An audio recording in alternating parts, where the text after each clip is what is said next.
Ang kayang isipin at paniwalaan ng isipan ng tao ay kayang nitong makamit.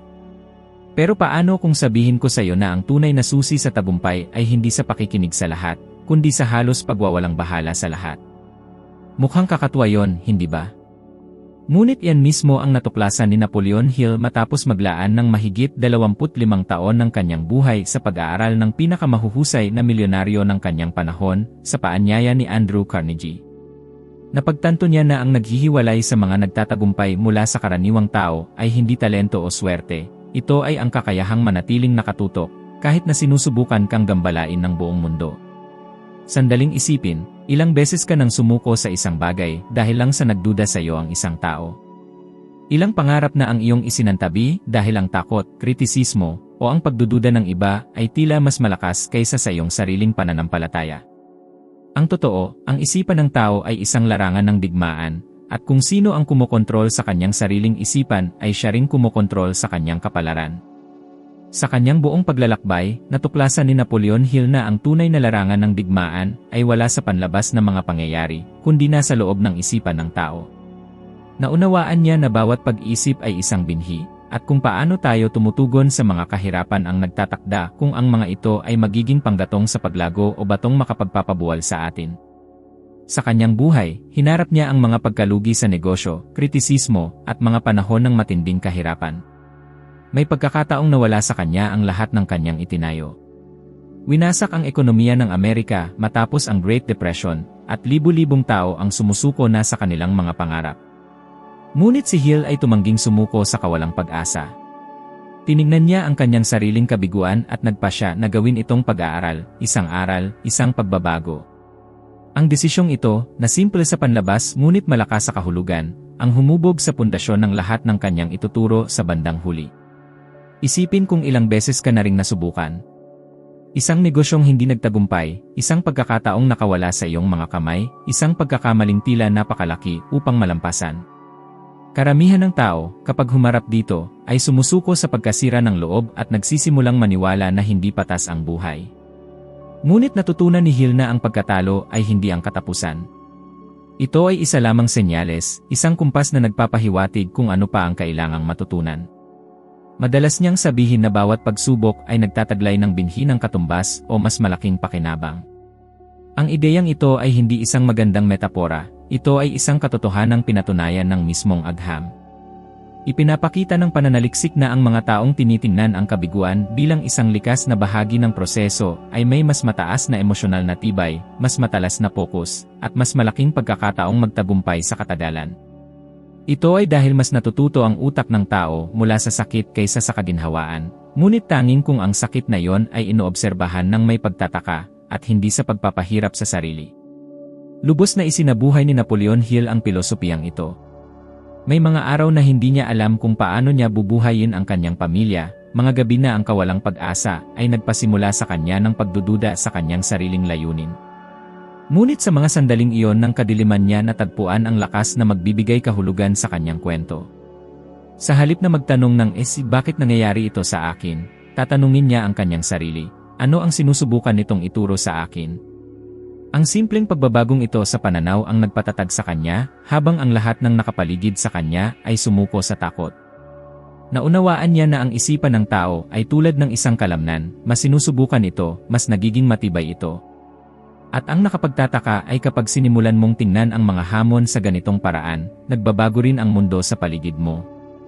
Ang enerhiyang dating ginugol sa mga reklamo at pag-aalala ay nagiging nakatuon sa mga solusyon at paglago. Ngayon, isipin kung gaano karaming bahagi ng iyong buhay ang nagugol sa muling paggunita sa mga nakaraang pagkakamali. Ilang beses ka nang sumuko sa muling pagsubok dahil naniwala kang magiging pareho lang ang resulta.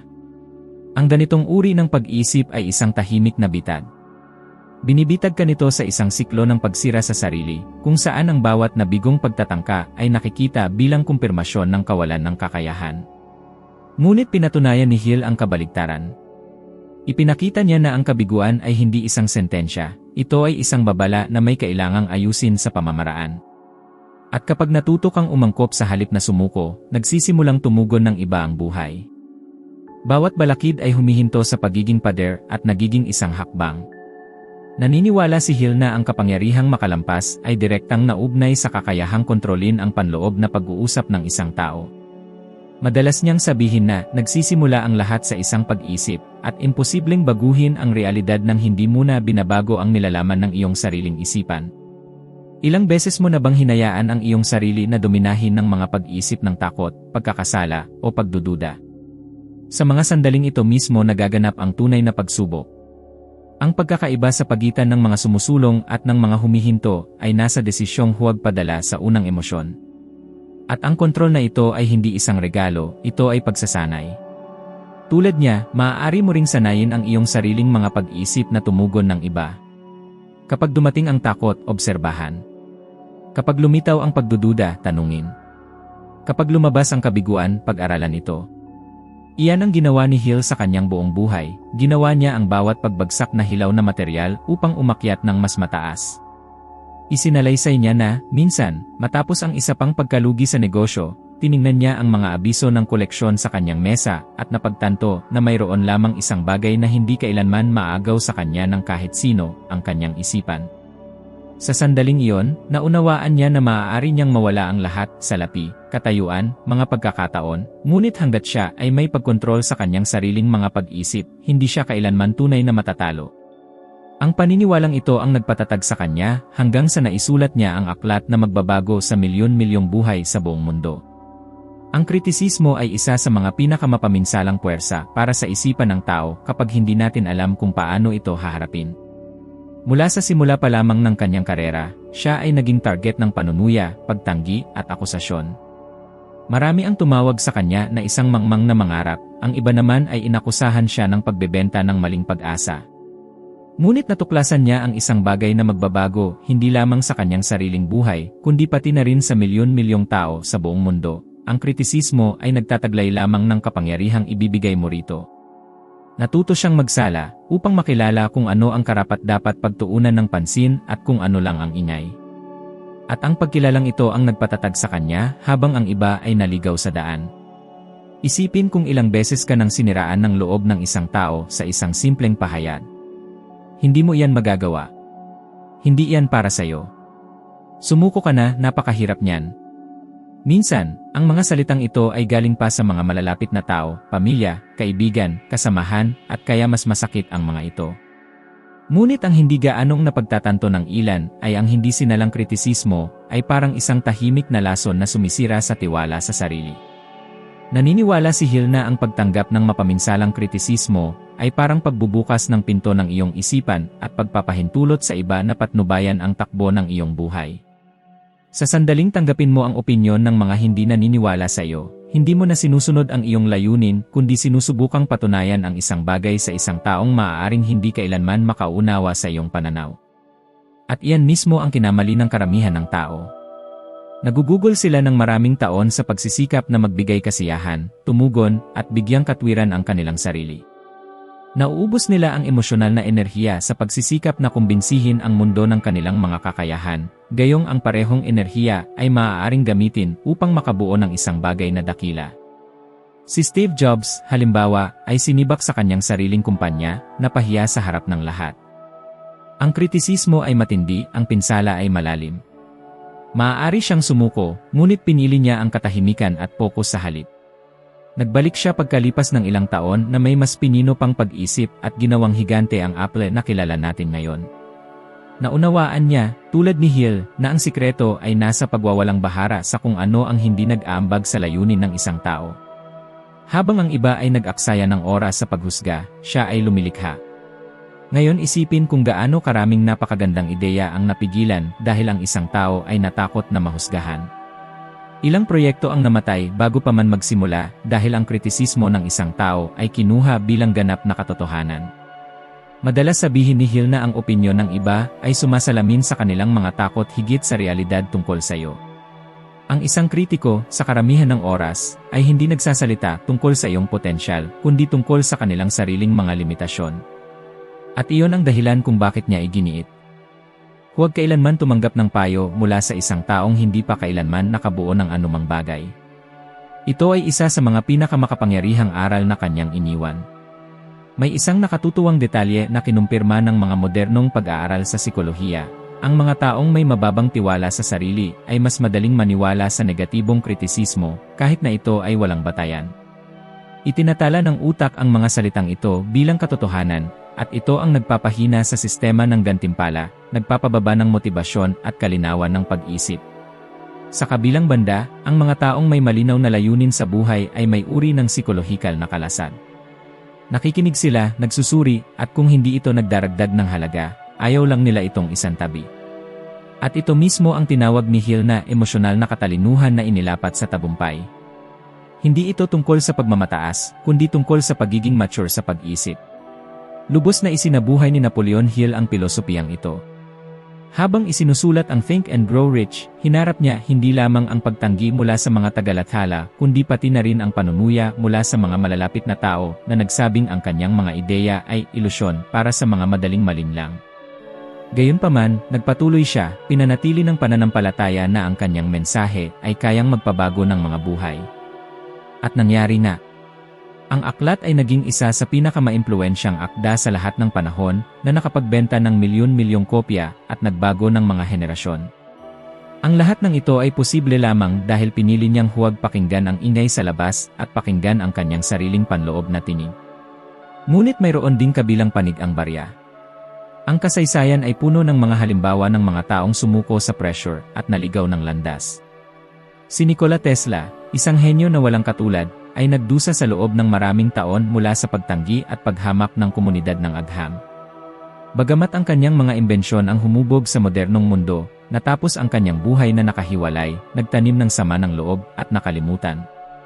Ang patuloy na kritisismo at kakulangan ng pagkilala ang nagpatuyo sa kanyang enerhiya at nagpatay sa kislap ng isang pambihirang isipan. Napakalakas ng pagkakaibang ito, habang ang iba ay lumalago sa kritisismo, hinahayaan naman ng iba ang kanilang sarili na lamunin nito.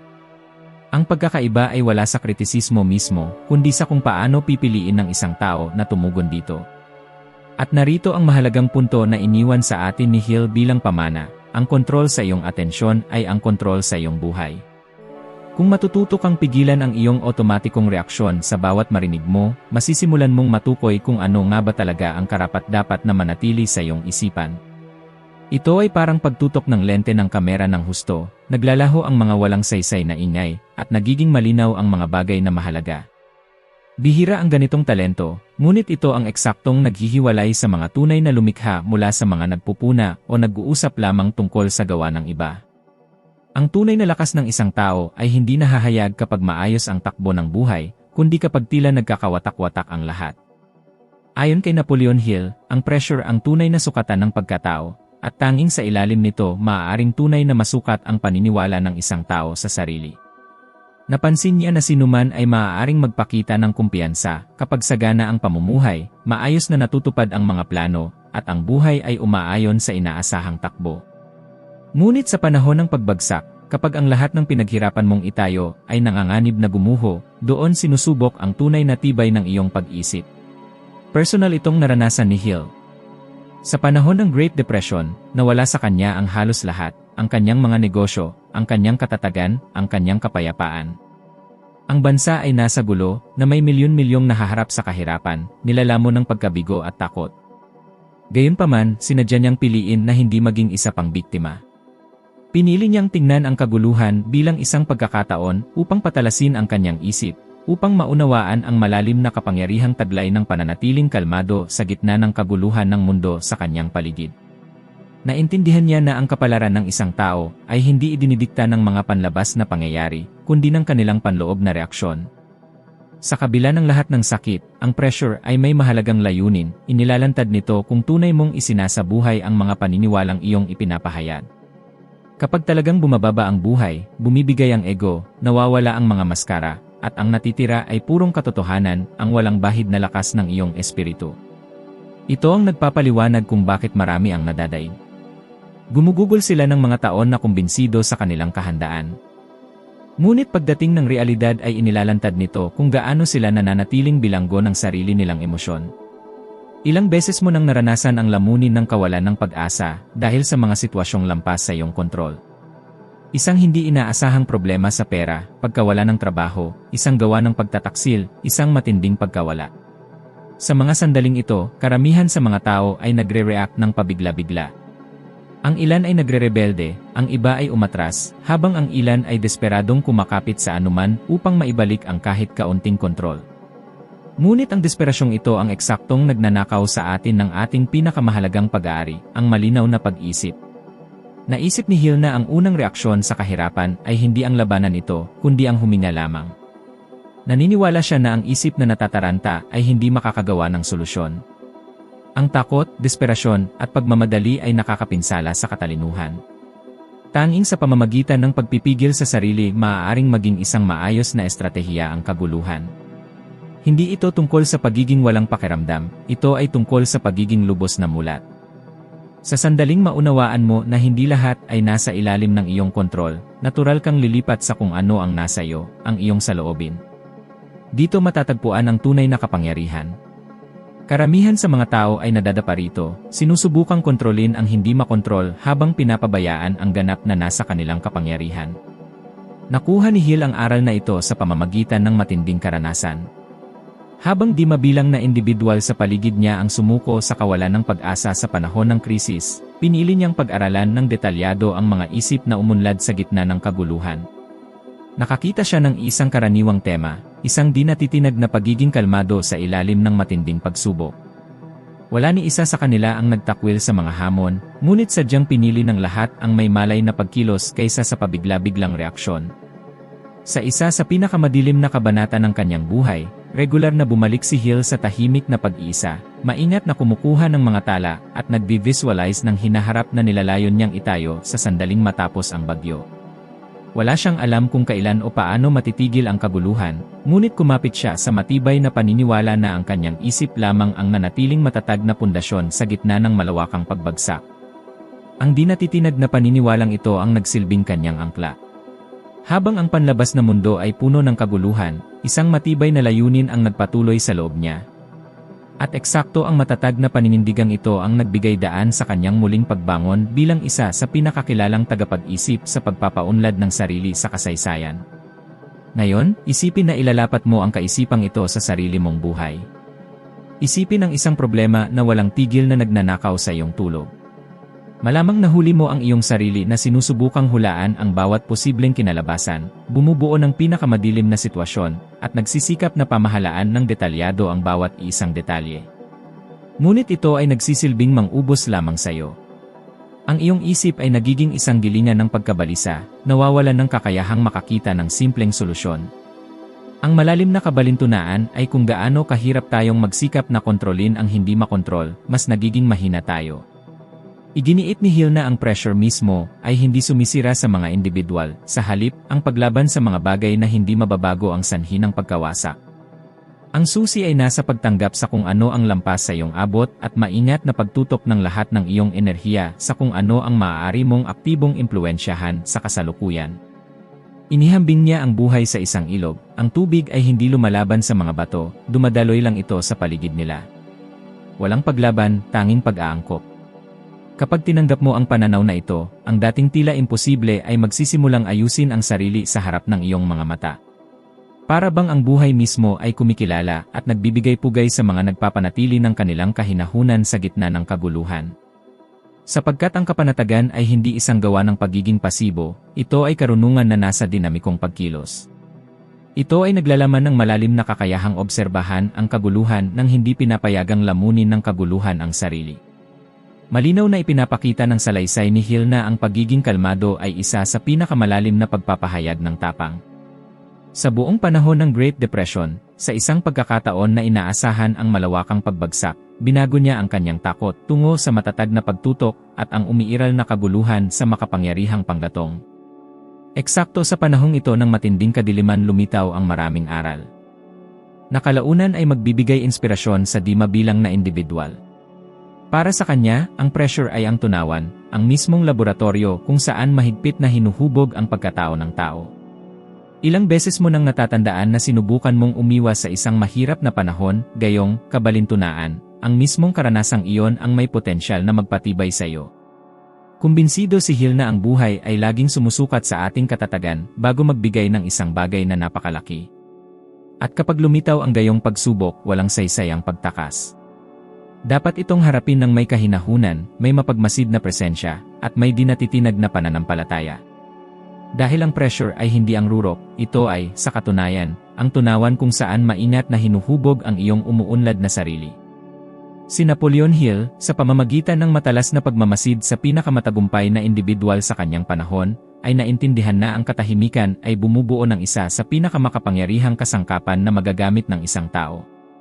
Naunawaan niya na may isang tiyak na sagradong enerhiya na nananahan sa mga ambisyong itinatago, sa pamamagitan ng maagang pagbubunyag ng mga intensyon ng isang tao, nawawala ang elemento ng misteryo, at kasama nito, ang malakas na puwersang malikhain na isinilang mula sa nakatutok na konsentrasyon. Kinilala ni Hill na ang tunay na lihim sa pag-unlad ay nasa pagkilos bago magbigay ng mga anunsyo, sa pagtatayo bago magpakita, at sa pagpapatibay ng sarili bago harapin ang panlabas na paghuhusga. Ang karunungang ito ay ipinasa sa kanya ni Andrew Carnegie, na nagbigay diin na ang mga tunay na matagumpay ay hindi nag-aaksaya ng kanilang sigla sa pagsisikap na kumbinsihin ang mundo, sila ay simpleng gumagawa.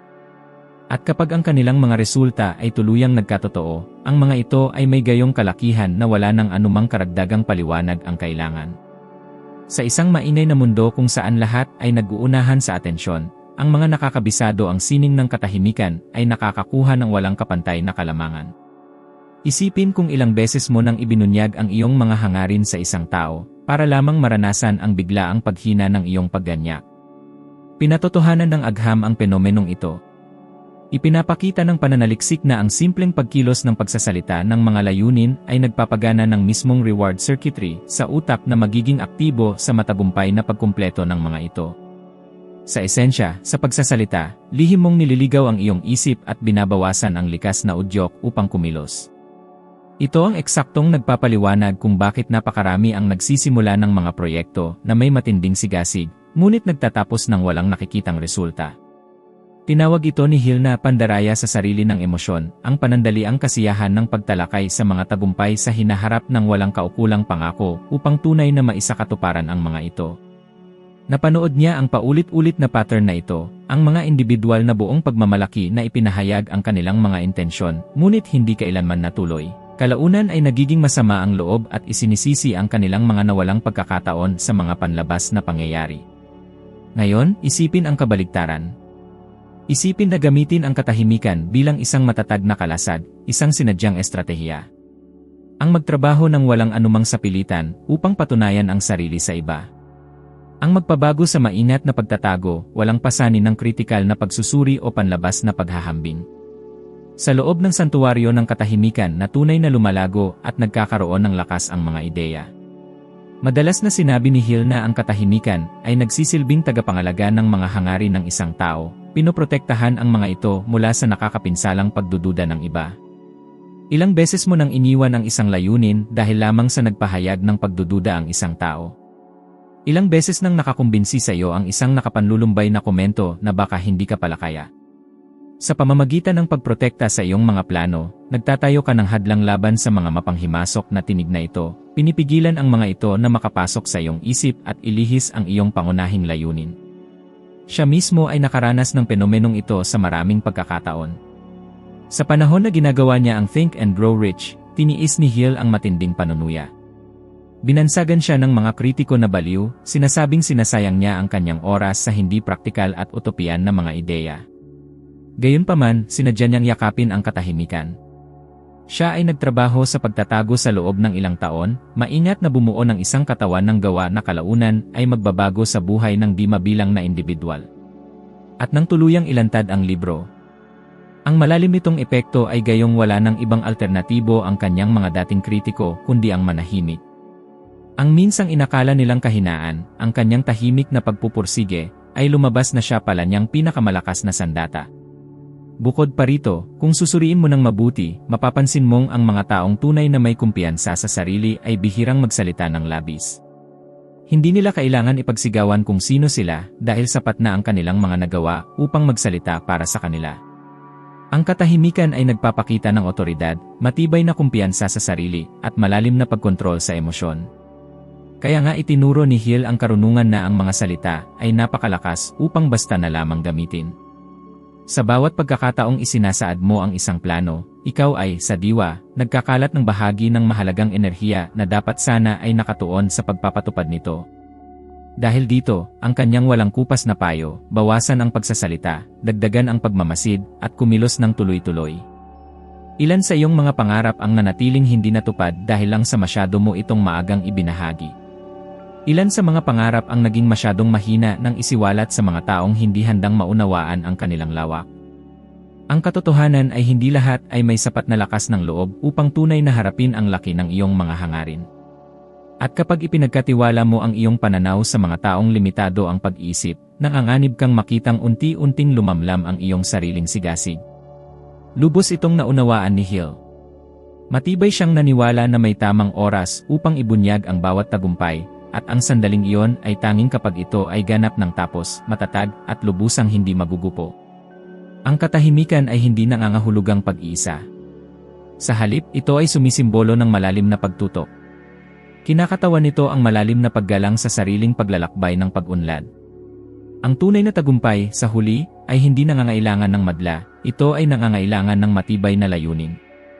Ito ay parang isang butong itinanim sa matabang lupa, umuusbong at lumalaki ito sa tahimik na dilim, hindi nakikita, hanggang sa tamang sandali na ito ay sumisibol sa lupa at nagpapakita ng hindi maikakailang presensya. Ito ang bumubuo sa puso ng tinukoy ni Hill bilang kapanatagan ng pag-isip, ang matatag na pasensya na kinakailangan upang mapalago ang pag-unlad ng walang agarang paghahangad ng panlabas na pagkilala. Bukod pa rito, mayroong isang banayad na katotohanan na madalas hindi napapansin, ang katahimikan ay nagsisilbing isang napakatalinong tugon sa kritisismo. Kapag ang isang tao ay nagpahayag ng pagdududa sa iyong mga kakayahan, ang likas na udyok ay sumagot, makipagtalo, at ipagtanggol ang sarili. Ngunit madalas sabihin ni Hill na ang pakikipagtalo sa kamangmangan ay parang sinusubukang patayin ang apoy gamit ang gasolina.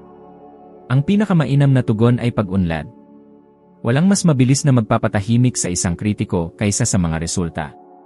Kaya nga inirekomenda niya, gawing panggatong ang bawat salita ng pagdududa, at bawat panunukso ay gawing dahilan para magtrabaho ng masigasig. Ang isip ng tao ay naghahanap ng pagkilala, ngunit ang tunay na tagumpay ay isisilang kapag natuto kang bitawan ito.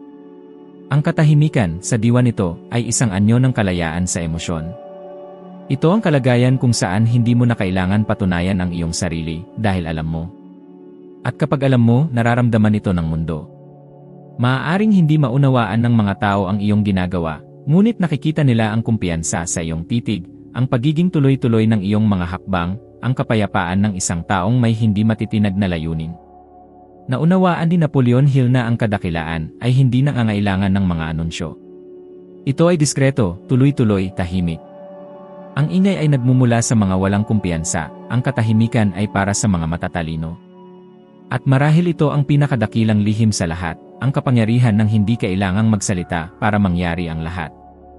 Ang pagtatrabaho ng tahimik, pagkilos ng may pagtutok, pagprotekta sa kung ano ang sagrado, ito ang landas ng mga nakakaunawa na ang tunay na tunog ng tagumpay ay ang tunog ng kanilang sariling mga aksyon na umaalingaw-ngaw sa mundo. Ang tunay na diwa ng pagtuturo ni Napoleon Hill. Baliwalain ang hindi nakakatulong, patahimikin ang nakakaabala, at manatiling nakatutok sa kung ano ang tunay na mahalaga. Dahil kapag kinokontrol mo ang iyong isip, walang anuman sa labas ang magkakaroon ng kapangyarihan sa iyo. Dito nagsisimulang magbago ang buhay, kapag huminto ka sa pag-react, at nagsimulang pumili kung saan ilalagay ang iyong enerhiya. Ito ang lihim na nagtatangi sa mga nakaligtas lamang mula sa mga tunay na bumubuo ng sarili nilang kapalaran. At kung ang mensaheng ito ay pumukaw sa iyo, alamin mong hindi rito nagtatapos ang paglalakbay. Ang susunod na video na lalabas sa iyong screen ay ang susunod na hakbang sa iyong ebolusyon. Doon, matututunan mo kung paano gumawa ng isa pang hakbang upang maging 1% kang mas mahusay kaysa sa iyo ngayon. Maraming salamat sa pagiging kasama ko ngayon, at inaasahan kong makita ka sa susunod na video.